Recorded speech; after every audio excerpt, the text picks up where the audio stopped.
Herr Bundeskanzler, vielen Dank. Wir machen jetzt auf Englisch weiter. Thank you, Federal Chancellor. We'll continue on in English. Of The Economist. Thank you for your very robust comments, powerful comments. I want to start with your comments about the Vice President's speech yesterday. You said you pushed back powerfully, as have other German politicians, and you've said Germany won't accept when outsiders interfere in German elections. But President Trump yesterday called the speech brilliant and said he agreed with it. What are the consequences for US-German relations when the American president and vice president have such a categorically different view of European democracy than you do? I think it's important that we understand that Germany is a very strong democracy. And as a strong democracy, we are absolutely clear that the extreme right should be out of political control and out of political decision-making processes, and that there will be no cooperation with them. And we really reject any idea. We really reject any idea of cooperation between parties, other parties, and these extreme right parties. I think there is a strong consensus between all relevant parties in Germany that they won't do so. I hope this will last and continue. But it is absolutely sure and necessary to say it is not others to give us the advice to cooperate with these parties which we are not working with for good reasons, especially when looking to the history of our country.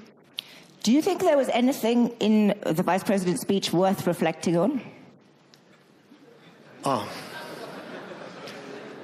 You mean all this very relevant as discussions about Ukraine and security in Europe?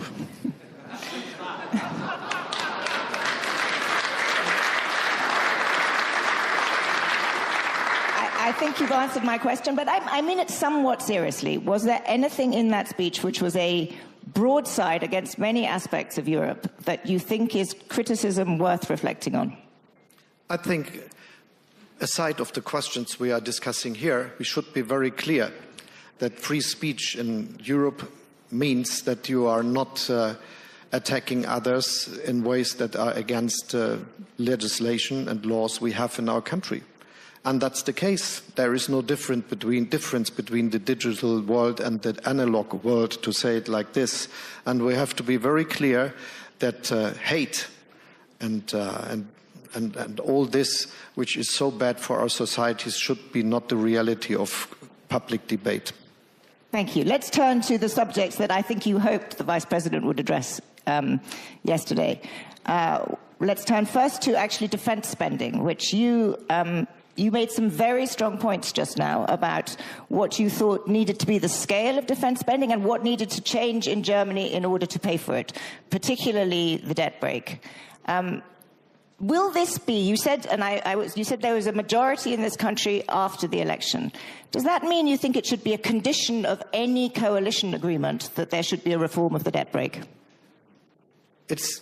To my point, it's necessary that we change the view we have to these questions since many years.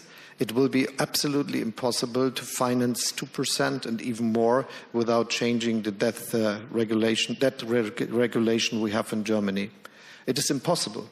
And we helped us out of the situation with this extra fund of 100 billion, which gave us the opportunity to do the necessary investments and to have more than 2% of GDP invested into defense now. And we will be able to continue, but this fund ends in 27. And then we have to take a decision for the next future. And it will be not that we raise taxes by 30 billion. And it will be not that we cut investments into streets and railways and investments into the future of our society or in social cohesion because of doing more for defense. So it is absolutely clear that without a change in the view of looking at this debt regulation, we wouldn't be able to fulfill the request of 2%, and even we wouldn't be absolutely unable to do more. And this is the same with many other countries in Europe, and that's the reason why I said we have to rethink also in Europe the question, and my concrete proposal here is that we think that when it goes over 2%, we have to have something where our criteria of that regulation are not against spending. Absolutely, and you echoed comments made by Ursula von der Leyen yesterday where she proposed something similar. Can I just clarify, though, both on the European side and with the debt brake, is this a permanent change? Should defence spending permanently be excluded from the debt brake?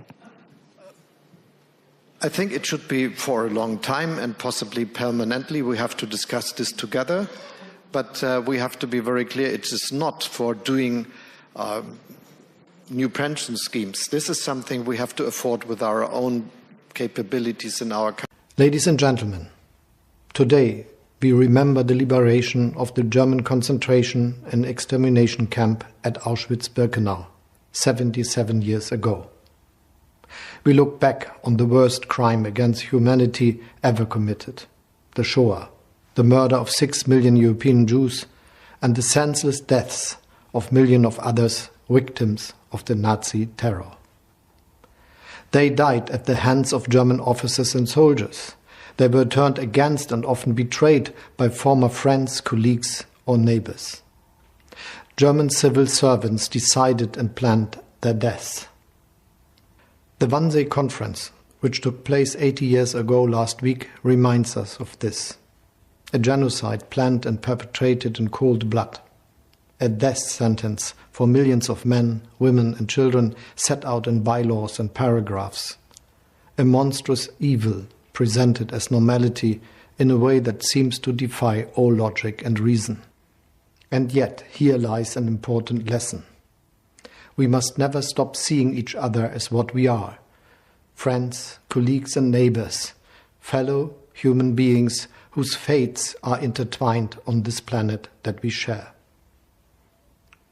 The Nazi regime tried to reduce people to numbers. In the video we just saw, the numbers burned into the arms of Kitty Hart-Boxen and her mother in Auschwitz. But Kitty, her mother, and the millions of others who were persecuted, tortured and killed were not numbers. They were people with hopes and dreams just like us. People with the same right to be treated with dignity and respect, and the same right to live their lives in peace and freedom. Ladies and gentlemen, 77 years is the lifespan of a generation. Soon it will be 80, 90, 100 years since the end of the Holocaust. Soon we will have to live without the testimonies of the last survivors and eyewitnesses. And yet we must not let their memory fade. We owe that to those who were murdered. We owe it to those who survived and bravely carried the burden of their painful memories. But we also owe it to ourselves. We who want to preserve our humanity by remembering our past, who want to make sure that history does not repeat itself. I say this with deep concern. Anti-Semitism, hate speech, agitation against Israel, and violence against Jews are on the rise in Germany and in many other countries around the world. During the COVID-19 pandemic, we have seen disinformation and conspiracy theories seeping from the internet into people's minds. And we have witnessed the memory of the Holocaust being distorted on our streets, for instance by protesters against COVID measures wearing yellow stars with the word unvaccinated. So let me be very clear. Anti-Semitism has no place in our countries. Free and open societies cannot let the enemies of freedom act as they please. That is why we must combat all forms of anti-Semitism, discrimination, racism and extremism everywhere. Germany bears a special responsibility for this, and we are grateful to all of you who help us live up to this responsibility. Together with Israel, we have worked towards a recent UN resolution that condemns Holocaust denial. I can think of no greater honor than standing shoulder to shoulder with our Israeli friends on this. Last year, we worked with many of you to found a global task force against Holocaust distortion. And I'm deeply grateful to the United Nations and UNESCO for their work to spread knowledge and to fight anti-Semitism, racism